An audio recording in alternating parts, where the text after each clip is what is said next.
الشيطان الرجيم بسم الله الرحمن الرحيم والنجم إذا هوى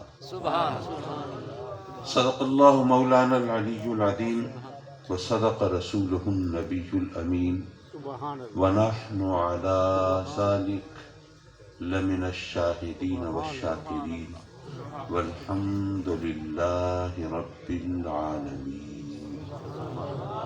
سبحان اللہ سبحان اللہ. ذی وقار و ذی احتشام علماء کرام، مشائخ اعظام، مہمانان گرامی اور مکرم و معزز حاضرین محفل،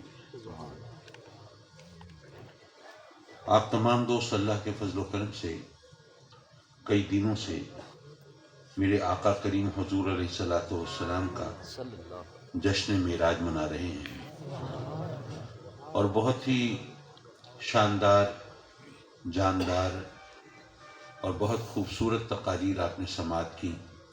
ابھی اسٹیج پر بھی ماشاءاللہ کہکشاں کا منظر ہے. وہ خطابت اور علم کے میدان کے شاہ سوار جلوہ فگن ہیں، اور انہوں نے یقیناً آپ کے لیے عقیدے کی اصلاح اور عمل کے راستے کھولے ہیں. مجھے بھی آج کی اس آخری نشست میں کچھ گزارشات پیش کرنا ہے. ایک ہی موضوع ہے، آقائے دو جہاں سرور کائنات نور مجسم صلی اللہ علیہ وآلہ وبارک وسلم کی معراج کا ذکر ہے. اب ایک ہی موضوع پر مختلف باتیں سنتے رہیں، پھر تکرار بھی ہوتی ہے، اعادہ بھی ہوتا ہے، وہی باتیں دہرائی جاتی ہیں. ظاہر ہے کہ ایک ہی سفر معراج ہے تو اس کو دیکھنے کے زاویے مختلف ہو سکتے ہیں، لیکن واقعہ تو ایک ہی ہے. سبحان اللہ سبحان اللہ سبحان اللہ. بے شک رب کائنات نے فرمایا والنجم، قسم ہے ستارے کی. ارباب عقل و دانش اور اصحاب فہم و فراست سر جوڑ کے بیٹھے، وہ تو خالق کائنات ہے، مالک بحر و بر ہے، جس کے کلمہ کن سے یہ کائنات وجود میں آتی ہے.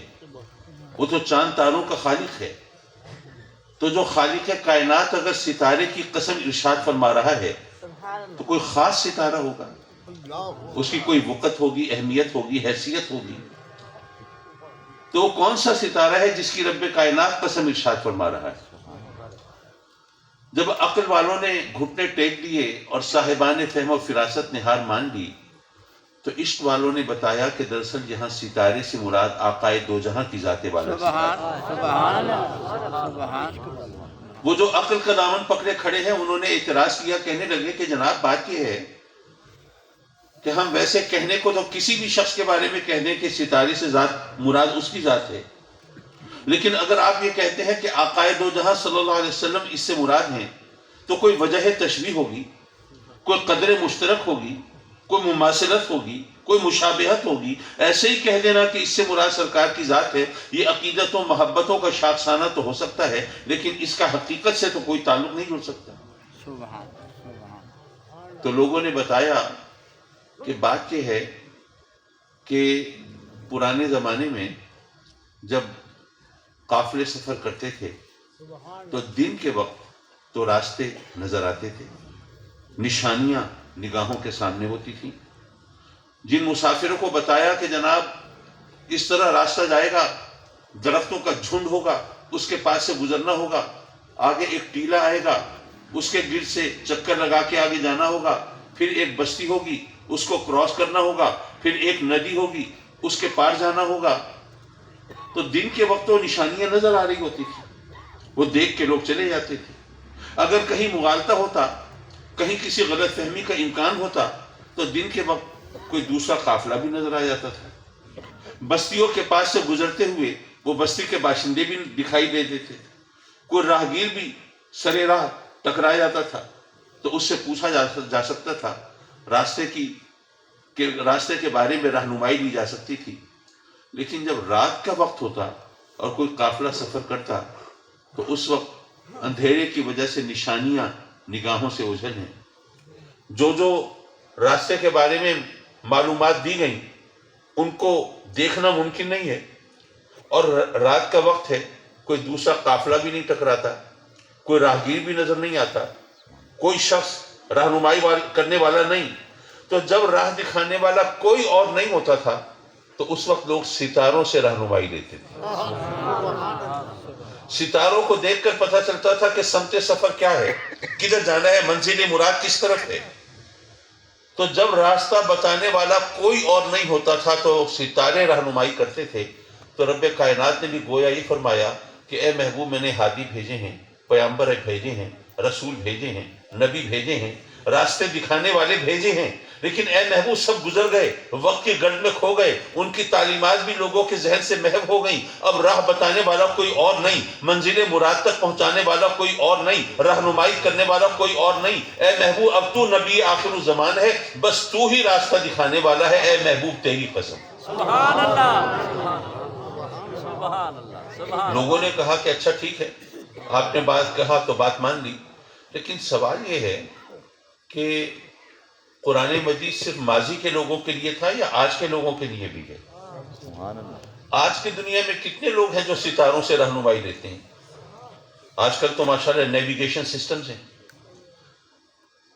شاہراہیں بنی ہیں، سائن بورڈز لگے ہیں، اور اس طرح لوگوں کے پاس وہ کیمپس ہوتی ہے، اس سے راستے کا پتہ چل جاتا ہے۔ تو اگر ماضی میں یہ کہا گیا کہ آقا کریم کی ذات اس لیے ستارے سے مراد ہے کہ چونکہ راہ دکھانے والا کوئی اور نہیں ہوتا تھا تو میرے آقا کریم ہے راہ دکھانے والے، لیکن آج کے زمانے میں آپ کیسے جسٹیفائی کریں گے؟ آج کے زمانے میں کیسے کہیں گے کہ آج بھی اس سے مراد آقا کریم کی ذات ہے؟ قرآن صرف ماضی کے لیے تو نہیں ہے، وہ تو تمام زمانوں پر، قیامت تک کے زمانوں پر محیط ہے۔ حضرات مکرم، میں عرض کروں گا ماشاءاللہ آج کل تعلیم تو بہت عام ہے، اور آپ میں اکثر لوگ پڑھے لکھے ہوں گے، اور بچے جو ہیں خاص طور پر اسکول کالج گوئنگ، انہوں نے یہ تمام چیزیں سائنس میں پڑھی ہوں گی۔ ان آسمان پر جتنے بھی اجرام فلکی دکھائی دیتے ہیں، جتنے بھی چیزیں چمکتی دکھائی دیتی ہیں، چاہے وہ ستارے ہوں، چاہے وہ چاند ہو یا سورج ہو، سائنس ان کو دو حصوں میں تقسیم کرتی ہے۔ کہتے ہیں کہ آسمان پر چمکنے والی ہر چیز یا ستارہ ہے یا سیارہ ہے۔ ستارے کو انگریزی میں سٹار کہتے ہیں اور سیارے کو پلینٹ کہتے ہیں۔ یا ستارہ ہے یا سیارہ ہے۔ آپ کہیں گے ہمیں تو سورج بھی نظر آتا ہے، تو سائنسدان کہتے ہیں کہ سورج ایک ستارہ ہے۔ ممکن ہے آپ کہیں لو جی ہمیں دن میں تارے دکھا دیے انہوں نے، یہ کیا بات بنی؟ میں عرض کروں گا کہ وہ کہتے ہیں آسمان پر چمکنے والی ہر چیز دو حصوں میں منقسم، یا ستارہ یا سیارہ۔ ان میں فرق دیکھیے، جو ستارہ ہے وہ اپنی جگہ قائم ہوتا ہے، وہ اپنی جگہ ساکت ہوتا ہے، اور جو سیارہ ہے وہ ستاروں کے گرد چکر لگاتا ہے۔ سبحان اللہ۔ اور دوسرا فرق یہ ہے کہ جو ستارہ ہے وہ روشنی کا سرچشمہ ہوتا ہے، وہ روشنی کا مخزن ہوتا ہے، اس سے روشنی پھوٹتی ہے۔ اور جو سیارے ہوتے ہیں وہ خود روشن نہیں ہوتے، وہ ستاروں کی روشنی ان پر پڑتی ہے، وہ ریفلیکٹ کرتے ہیں، منعکس کرتے ہیں۔ سورج ایک ستارہ ہے کیونکہ اس سے روشنی پھوٹتی ہے، وہ اپنی جگہ قائم ہے، اور یہ سولر سسٹم، یہ نظام شمسی کے سیارے سورج کے گرد گردش کرتے ہیں، طواف کرتے ہیں، گھومتے ہیں، اپنے مدار میں رہتے ہیں۔ اور باقی جیسے اب چاند سیارہ ہے، اس کی اپنی روشنی نہیں ہوتی، سورج کی روشنی چاند پر پڑتی ہے تو ریفلیکٹ ہو کر، منعکس ہو کر ہم تک پہنچتی ہے۔ چاند ایک سیارہ ہے، سورج ایک ستارہ ہے۔ سبحان اللہ۔ حضرات مکرم، رب کائنات نے چونکہ اپنے محبوب علیہ الصلوۃ والسلام کو اس کائنات کا مرکز و محور بنایا، میرے آقا کریم اپنی جگہ قائم ہے، اور یہ تمام کائنات میرے آقا کے گرد یوں کہیے کہ طواف کر رہی ہے، چکر لگا رہی ہے، گھوم رہی ہے، اپنے مدار میں گردش کر رہی ہے۔ سبحان اللہ۔ اس لحاظ سے میرے آقا کریم آج کی سائنسی معلومات کی روشنی میں بھی آپ کو اگر ستارہ قرار دیا جائے تو یہ کچھ غلط نہیں ہے۔ سبحان اللہ۔ اور یہاں پر اگر تھوڑا سا اور سائنس کے میدان میں ذرا ٹانگ اڑانے کی کوشش کروں، آپ میں وہ بچے جنہوں نے فزکس میں موشن، حرکت کے قوانین پڑھے ہیں، تو ان کو پتہ ہوگا کہ جو سرکولر موشن ہے، دائرے میں حرکت، وہ سیدھی حرکت کے مقابلے میں مختلف ہوتی ہے۔ جو دائرے میں چیز حرکت کرتی ہے وہ سینٹریپیٹل فورس کی وجہ سے، مرکز مائل قوت کی وجہ سے، اس کا جھکاؤ اور کھچاؤ مرکز کے سینٹر کی طرف ہوتا ہے۔ سبحان اللہ۔ اب ایک عام آدمی کو پتہ نہیں چلا کہ میں کیا بول گیا، تو چلیے میں وہ بات کروں جو ایک عام آدمی بھی سمجھے. سائیکل چلانا تو میرا خیال ہے آپ سب کو آتی ہوگی. اگر آپ سیدھی سڑک پہ جا رہے ہیں تو سائیکل سیدھی جا رہی ہے, کہیں جھکے ہوئے نہیں ہے. لیکن اگر آپ کسی دائرے میں تیز تیز سائیکل چلا رہے ہوں تو بتائیے اس وقت آپ سیدھے ہوتے ہیں یا کچھ جھکے ہوئے ہوتے ہیں؟ جھکے ہوئے. دائرے کے اندر کی طرف جھکے ہوتے ہیں یا باہر کی طرف؟ اندر کی طرف.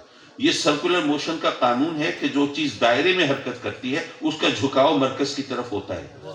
سبحان اللہ, سبحان اللہ. یارو میرے آقا کریم صلی اللہ علیہ وسلم کو چونکہ رب کائنات نے مرکز کائنات بنایا ہے, اسی لیے تو ساری کائنات میرے آقا کریم کے قدموں میں جھکی ہوئی ہے. سبحان اللہ, سبحان اللہ, سبحان اللہ. کیا بات ہے, کیا بات. اور اگر روشنی کے حوالے سے بات کریں تو ظاہر ہے کہ ہم تو آقا کریم کی نورانیت کے قائل ہیں, مانتے ہیں, تسلیم کرتے ہیں. بے شک.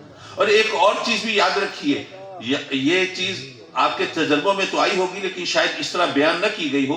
یاد رکھیں جو چیز روشنی سے جتنی قریب ہوتی ہے اس کا سایہ اتنا بڑا ہوتا ہے. سبحان اللہ, سبحان اللہ, سبحان اللہ. آج کل تو ماشاءاللہ U P S, solar system, generators آ گئے ہیں, لیکن کچھ عرصہ پہلے تک زیادہ تر اگر رات کا وقت ہوتا تھا, بجلی نہیں ہوتی تھی, تو لوگ لالٹین وغیرہ موم بتی روشن کیا کرتے تھے. ممکن ہے آپ میں سے کسی کو ایک تجربہ ہوا ہو کہ آپ کمرے میں بیٹھے ہیں, لالٹین آپ نے روشن کی ہے, تو یکدم آپ کی نظر پڑی کمرے کی دیوار پر, تو آپ کو ایک بہت خوفناک قسم کا سایہ نظر آیا. پوری دیوار کو اس نے گھیرا ہوا ہے, سایہ حرکت کرتا ہوا جیسے کوئی جاندار ہے, لیکن سمجھ نہیں آتا یہ چیز کیا ہے. کوئی خوفناک چیز ہے, عجیب و غریب چیز ہے, سمجھ نہیں آتی. کوئی بھوت ہے, چڑیل ہے, جن ہے, کیا بلا ہے. پھر آپ کو بھن بھناہٹ نظر سنائی دیتی ہے, آپ کی توجہ ہوتی ہے تو آپ دیکھتے ہیں کہ لالٹین کی چمنی پر ایک کیڑا حرکت کر رہا ہے. سبحان اللہ. لالٹین کی چمنی پر کیا بات. ایک کیڑا وہ ہل رہا ہے, حرکت کر رہا ہے, اور اس کا سایہ چونکہ لالٹین کی چمنی پر ہے, روشنی سے بہت قریب ہے, اس کا سایہ وہ پوری دیوار کو اس نے گھیرا ہوا ہے. یارو جو روشنی سے جتنا قریب ہوتا ہے اس کا سایہ اتنا بڑا ہوتا ہے. تو رب کائنات نے یہاں اپنے محبوب علیہ الصلوۃ والسلام کو ستارہ ارشاد فرمایا. وہ کیوں؟ وہ اس لیے کہ میرے آقا کریم کے گرد جو پہلا گھیرا ہے نا وہ صحابہ اور اہل بیت کا ہے. اسی لیے تو صحابہ اور اہل بیت کا سایہ اتنا بڑا ہے کہ ساری امت پر پھیلا ہوا ہے. سبحان اللہ, سبحان اللہ, سبحان اللہ, سبحان اللہ. کیا بات. حضرات مکرم, ممکن ہے آپ کہیں کہ اچھا جی یہ کھینچ تان کے بات کر لینا اور بات ہے, لیکن بات یہ ہے کہ اب آگے دیکھیے. والنجم, قسم ہے ستارے کی, اذا ہوا, جب وہ غروب ہونے لگا. سبحان اللہ, سبحان. تو غروب ہونا یہ تو زوال کی علامت ہے, یہ تو پستیوں کی طرف سفر ہے. تو پستیوں اور زوال کو, انحطاط کو اور غروب ہونے کو آقا کریم کی ذات سے منسوب کرنا یہ بھی بڑی جسارت ہے. بھئی اگر بات ہوتی آقا کریم صلی اللہ علیہ وسلم کی تو یہاں بات ہوتی عظمت کی, رفت کی, بلندی کی, طلوع ہونے کی, اوپر جانے کی. لیکن یہاں تو غروب ہونے کی بات ہو رہی ہے, زوال کی بات ہو رہی ہے. تو زوال کو اور غروب کو, انحطاط کو, پستیوں کو میرے آقا کریم سے منسوب کرنا یہ بھی کیا میرے آقا کریم کی عظمت اور شان کے منافی نہیں؟ علماء نے کہا کہ بات دراصل یہ ہے کہ رب کائنات فرماتا ہے اے محبوب تیری قسم جب تو سفر معراج سے واپس ہوا. سبحان اللہ, سبحان. تو یہ واپسی, یہ غروب ہونا, یہ واپسی کی علامت ہے. لیکن ظاہر ہے کہ لوگ آسانی سے مانتے تو نہیں, کہنے لگے کہ جناب ٹھیک ہے, لیکن بات یہ ہے کہ بلندیوں پر جانا, وہ عظمتوں کا سفر کرنا, رفتوں کو چھونا, وہ لامکان تک پہنچنا, بھئی یہ تو ایک شان ہے, یہ عظمت ہے. لیکن وہاں سے واپس آنا, اس میں عظمت کا کون سا پہلو ہے؟ ایک کوئی چیز اگر آپ اوپر کی طرف لے جانا چاہیں تو اس کے لیے طاقت لگتی ہے, اس کے لیے کوشش کرنی پڑتی ہے, کبھی سائنسی اصولوں سے, ایرونوٹیکل انجینئرنگ سے مدد لینی پڑتی ہے. لیکن واپسی کے لیے تو وہ زمین کی کشش سے ویسے ہی چیزیں واپس آ جاتی ہیں. واپسی کے لیے تو کوئی تگ و دو نہیں کرنی, کوئی کوشش کاوش نہیں کرنی, کوئی محنت نہیں کرنی. اس کے اندر کون سا عظمت کا پہلو ہے؟ وہاں اوپر جانا, بلندیوں کا سفر کرنا. اگر رب کائنات اس کی قسم ارشاد فرماتا, بات سمجھ میں آتی. یہ معراج سے واپسی کے سفر میں یہ کون سی حکمت ہے, کون سی عظمت ہے, کون سی شان ہے؟ حضرات مکرم, آپ نے اتنے دن سے معراج پر کلام سن رہے ہیں. علماء نے آپ کے سامنے بیان کیا ہوگا کہ سورہ اسراء کے اندر, بنی اسرائیل کے اندر جب اللہ نے ذکر فرمایا سبحان الذی اسری بعبدہ، پاک ہے وہ ذات جس نے سیر کرائی اپنے عبد مقدس کو۔ یہ انداز کلام، یہ انداز بیان، یہ معراج کا ذکر، یہ دراصل اپنے محبوب علیہ الصلوۃ والسلام کے لیے رب کائنات نے گویا ہر اعتراض اور ہر شک اور شبہ سے بالاتر رہنے کا راستہ کھولا اور فرمایا کہ اے محبوب یہ تیرا دعویٰ نہیں ہے کہ تو معراج پر گیا، یہ فرمان تو میرا ہے، میں لے گیا۔ اب اگر کسی کو اعتراض ہو تو تیری عظمت پہ اعتراض نہ کرے، میری قدرت پر اعتراض کرے۔ اللہ اکبر، سبحان اللہ۔ اور مجھ پر اعتراض کر نہیں سکتا کیونکہ میں تو سبحان ہوں، میں ہر کمزوری سے، ہر کمی سے، ہر خامی سے اور ہر اعتراض سے پاک ہوں۔ تو اس لیے جانے والا خود نہیں گیا، لے جانے والا لے گیا ہے۔ اب اگر یہاں پر رب کائنات فرماتا ہے اے محبوب تیری قسم جب تو سفر معراج پر روانہ ہوا، جب ان بلندیوں کی طرف جانے لگا، تو یہاں قرآن میں کنٹرڈکشن ہوتی، تضاد ہوتا، اختلاف ہوتا۔ ایک آیت کہتی ہے کہ جانے والا خود نہیں گیا، لے جانے والا لے گیا ہے، اور دوسری آیت کہتی قسم ہے محبوب تیری جب تو سفر معراج پر گیا، تو یہ قرآن کا اختلاف ہوتا۔ اور قرآن میں اختلاف یا تضاد یہ تو قرآن نے خود کہا کہ نہیں ہو سکتا، وہ اس لیے کہ اللہ کا کلام ہے، کسی بشر کا کلام نہیں ہے۔ اچھا جناب یہ تو ٹھیک ہے، اس لیے اللہ نے یہاں پر واپسی کا ذکر فرمایا، بلندیوں کا ذکر نہیں کیا، وہاں جانے کا ذکر نہیں کیا۔ لیکن سوال یہ ہے کہ وہاں سے آنے میں، معراج کے سفر سے واپس ہونے میں عظمت کا پہلو کون سا ہے؟ سبحان اللہ۔ میں عرض کروں گا کہ یہ سمجھنا بھی اتنا آسان نہیں ہے، بس سوچ کے زاویے درست ہونے چاہیے۔ حضرات مکرم بات دراصل یہ ہے کہ ہمارے ہاں آپ دیکھیے کوئی شخص کسی مقام پر، کسی بلندی پر، کسی عہدے پر، منصب پر پہنچ جائے تو اس سے دستبردار ہونا اسے گوارا نہیں ہوتا۔ کوئی وزیر اعظم بن گیا تو بن گیا، اب وہ چاہتا ہے کہ کسی طرح اپنی نگرانی میں الیکشن دوبارہ کروائے اور خود دوبارہ وزیر اعظم بن جائے۔ اگر کوئی صدر بنا ہے تو اس کو بھی صدارت کے عہدے سے سبکدوش ہونا کسی طرح گوارا نہیں، وہ چاہتا ہے کہ نہیں وہ ہمیشہ صدر ہی رہے۔ اور روئے سخن کسی کی طرف ہو تو روسیہ، میں کسی کی طرف اشارہ نہیں کر رہا، جو بھی کسی عہدے اور منصب پر پہنچتا ہے وہ چاہتا ہے کہ اس کی مدت ملازمت میں توسیع ہوتی رہے، وہ وہاں پر اسی طرح برقرار رہے اور کوئی اس کے سامنے چوں نہ کرے اور کوئی اعتراض نہ ہو اور وہاں اپنی جگہ قائم دائم رہے۔ یہ ہمارا ایک اصول ہے، ایک طریقہ ہے، ہماری ایک سائیکی ہے، نفسیات ہے کہ ہم کسی عہدے، منصب، کسی بلندی اور رفعت پر پہنچ جائیں تو اس سے دستبردار ہونا ہمیں گوارا نہیں ہوتا۔ تو رب کائنات نے گویا یہ فرمایا کہ اے محبوب میں نے تجھے مسجد حرام سے مسجد اقصیٰ تک بلایا، یہ کمال میرا ہے۔ مسجد اقصیٰ سے آسمانوں کا سفر کرایا، یہ کمال میرا ہے۔ میں نے تجھے لوح و قلم کا معائنہ کرایا، یہ کمال میرا ہے۔ عرش و کرسی کا مشاہدہ کرایا، یہ کمال میرا ہے۔ جنت اور دوزخ دکھائی، یہ کمال میرا ہے۔ سدرہ تک لے گیا، یہ کمال میرا ہے۔ اپنے عرش پر تجھے متمکن کیا، یہ کمال میرا ہے۔ پھر لامکان کی سرحدوں میں داخل کیا، یہ کمال میرا ہے۔ اپنا جمال بے حجاب دکھایا اور اپنا حسن بے نقاب دکھایا، یہ کمال میرا ہے۔ لیکن اے محبوب ان عظمتوں کو چھو کر، ان بلندیوں کو پا کر تو واپسی کا سفر تو نے اختیار کیا، یہ حوصلہ تیرا ہے۔ سبحان اللہ، سبحان اللہ، واہ واہ واہ واہ،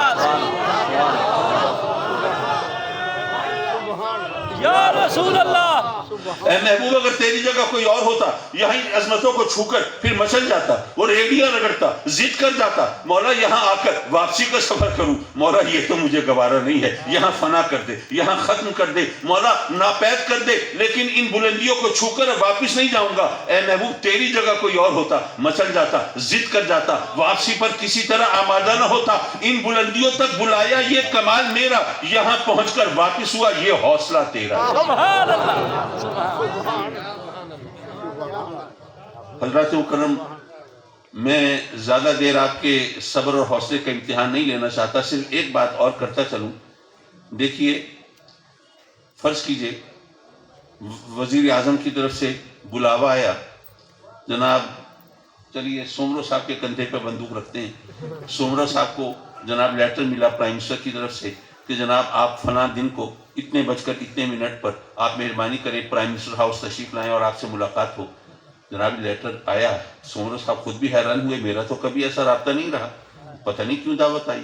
صحافی چونک گئے، یہ سومرو صاحب تو چھپے رستم نکلے، وہاں تک رسائی ہے، کیا چکر ہے؟ سیاست دانوں میں بھی کھلبلی مچ گئی، ہمیں تو پتہ ہی نہیں تھا کہ جناب یہ تو ان کے ڈانڈے وہاں تک ملے ہوئے۔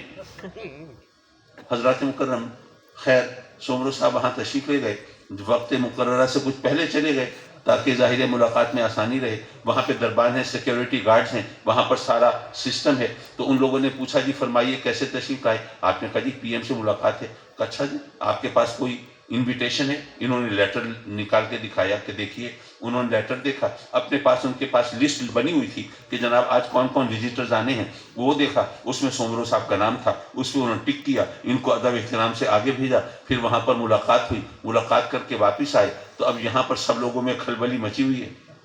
صحافی پوچھ رہے ہیں اپنے انداز سے، سیاستدان پوچھ رہے ہیں اپنے انداز سے، جناب کوئی آپ کو کوئی ذمہ داری سونپی گئی ہے، کوئی عہدہ تفویض کیا گیا ہے، آپ سے کیا کیا باتیں ہوئی ہیں؟ اور جو دوست احباب یا گھر والے ہیں وہ اور انداز سے پوچھ رہے ہیں جی آپ کی خاطر تواضع کس طرح ہوئی، چائے دی گئی تھی، کچھ ساتھ بھی اور تھا یا نہیں تھا، برتن کیسے تھے، چیزیں کیسی تھی. ہر ایک اپنے ذوق کے مطابق سوال کر رہا ہے. ہفتہ 10 دن کھلبلی رہی، آنا جانا رہا، اور سومرو صاحب تھا لوگوں کو بتاتے رہے. ماشاءاللہ ہفتہ 10 دن گزر گئے. اب معاملہ مدھم پڑ گیا. اب آنے جانے والوں نے سوال نہیں کیے، اب کوئی اس طرح قرید نہیں رہا، پوچھ نہیں رہا. اب سومرو صاحب کو ذرا عادت ہو گئی تھی. اب کہنے لگے بھی میں ایک پھیرا اور لگاؤں تاکہ یہ سلسلہ دوبارہ چل پڑے.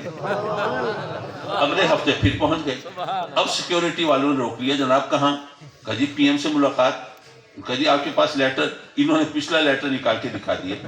انہوں نے کہا کہ بھائی آپ پہلے آئے تھے، آپ کی ملاقات ہو گئی تھی، لیکن اب یہ تو نہیں ہے کہ آپ جب چاہیں منہ اٹھا کے چلے جائیں اور پرائم منسٹر سے ملاقات ہو جائے. اس طرح تو نہیں ہوتا. آپ ذرا ٹھہریے، اگر پرائم منسٹر صاحب نے دوبارہ آپ کو یاد کیا تو ملاقات ہو جائے گی. بے شک اس نے ان کو دعوت دے کے بلایا، یہ عزت افزائی تو ہے، لیکن اب یہ اپنی مرضی سے خود جا کر تو نہیں مل سکتے. تو علماء کرام آپ کو بتاتے ہیں کہ رب کائنات نے محبوب علیہ السلام کو دعوت دے کے بلایا. آپ تو محو استراحت تھے اور جبریل نے جا کے اٹھایا اور کس طرح بلایا. یہ تمام بات یقیناً عزت افزائی ہے.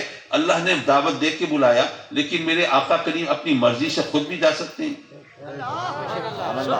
اگر ہم بات کہیں گے اپنے ذوق کی بات کہیں گے، محبت کی بات کہیں گے، لیکن وہ بغیر دلیل کے بات کریں گے. اگر ہم یہ کہتے ہیں کہ نہیں آپ اپنی مرضی سے جا سکتے ہیں، دلیل کیا ہے؟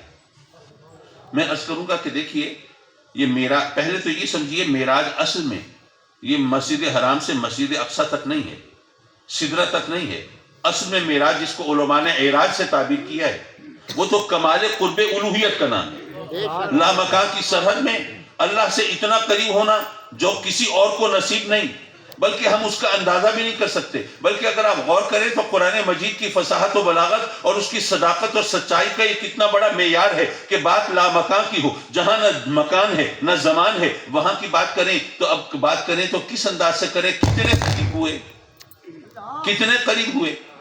اب جہاں وہاں کہاں کا جہاں تصور نہ ہو، جہاں مکان نہ ہو، اس کو ہم ویژوالائز نہیں کر سکتے، اپنے ذہن میں لا نہیں سکتے، کیونکہ ہم تو زمان و مکان کے بغیر ہم کسی چیز کو سوچ نہیں سکتے.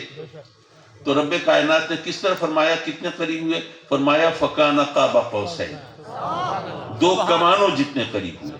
اب بظاہر عجیب سی بات لگتی ہے، کمانوں جتنے قریب ہوئے. تو اس کے وضاحت کی علماء نے کہا کہ عرب کے اندر چونکہ مرکزی حکومت تو کوئی نہیں تھی، قبائل ہوتے تھے، اور قبائلوں میں اگر ایسا ہوتا قبائل میں کہ 2 سردار ہیں 2 قبیلوں کے، اور ان کی آپس میں اخوت و محبت بڑھ گئی ہے، الفت و چاہت بڑھ گئی ہے، قربت بڑھ گئی ہے، تو اپنی اس قربت محبت اور چاہت کو وہ اس طرح اناؤنس کرتے تھے، اس کا اعلان اس طرح کرتے تھے کہ دونوں سردار اپنی کمانیں ملا کے، دونوں کمانیں ملا کے وہ ایک تیر چھوڑتے تھے.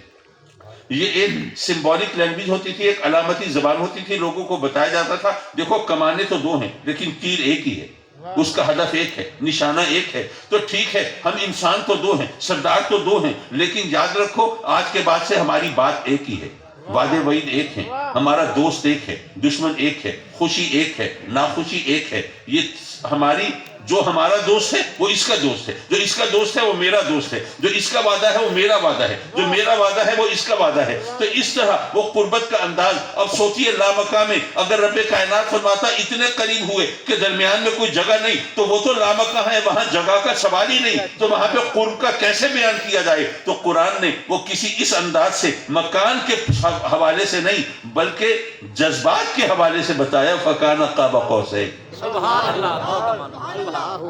حضرات مکرم، اور وہاں سے جب میرے آقا کریم تشریف لائے تو تحفہ معراج ملا. آپ جانتے ہیں تحفہ معراج کیا ہے؟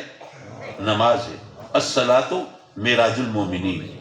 اچھا نماز کو معراج قرار دیا کیوں؟ ویسے میں آپ دوستوں سے گزارش کروں گا، ویسے میرا خیال ہے کئی سال ہو گئے مجھے گزارش کرتے ہوئے، اب ایک بار پھر دوہرا دوں.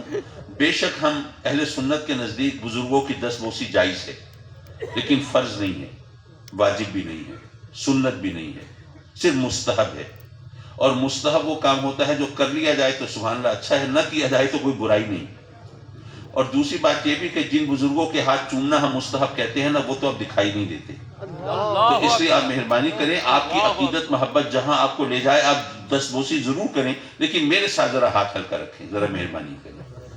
حضرت مکرم میں یہ عرض کر رہا تھا، معاف کیجئے، اللہ اکبر، میں نے تو سوچا تھا 12:30 بجے میں یہاں سے روانہ ہو جاؤں گا، کیونکہ آگے بھی لوگ آنکھیں بچھائے بیٹھے ہوتے ہیں، پھر آنکھیں دکھانے بھی لگتے ہیں. لیکن بہرحال میں اپنی بات کو اور زیادہ اختصار کی طرف لاتا ہوں.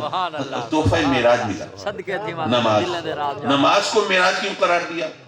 وہ اس لیے کہ معراج، جیسے پہلے میں نے عرض کیا کہ اصل میں کمال قرب الوہیت کا نام ہے. تو یہاں بتایا ہمیں یہ کہ بندہ اپنے رب سے جتنا قریب نماز میں ہوتا ہے اتنا کسی اور وقت میں نہیں ہوتا. اس لیے نماز معراج ہے مومنین کے لیے. تو حضرت مکرم واپسی پر سیدنا موسیٰ علیہ السلام سے ملاقات ہوئی، وہ ہماری خوش نصیبی. انہوں نے پوچھا کہ جناب وہ تحفہ کیا ملا معراج کا؟ فرمایا 50 نمازیں.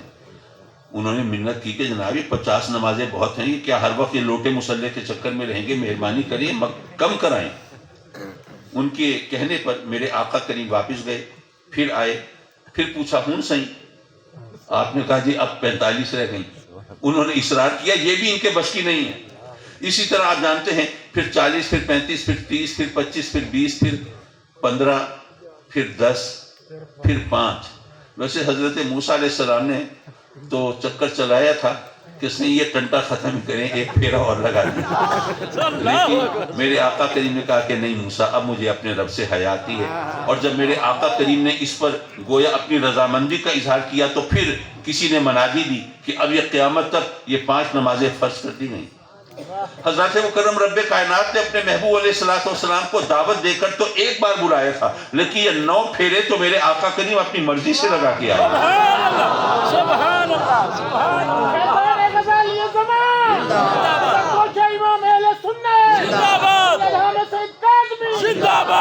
اور یہ 10ویں بار بھی کوئی مشکل نہیں تھی، جانے کی کوئی رکاوٹ نہیں تھی، دقت نہیں تھی. وہ میرے آقا کریم صلی اللہ علیہ وسلم نے خود اعتراض فرمایا تھا.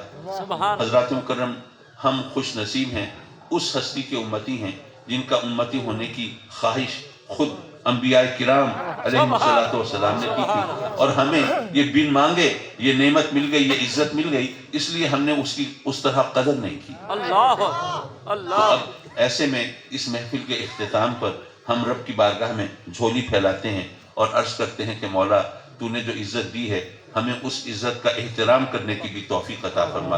اور ہمارے نبی کو تو نے معراج عطا فرمائی تھی، جو ہمارے لیے معراج کا پہلو ہے، مولا اپنے کرم سے اس کو بھی ہمارے لیے پڑھنا آسان فرما.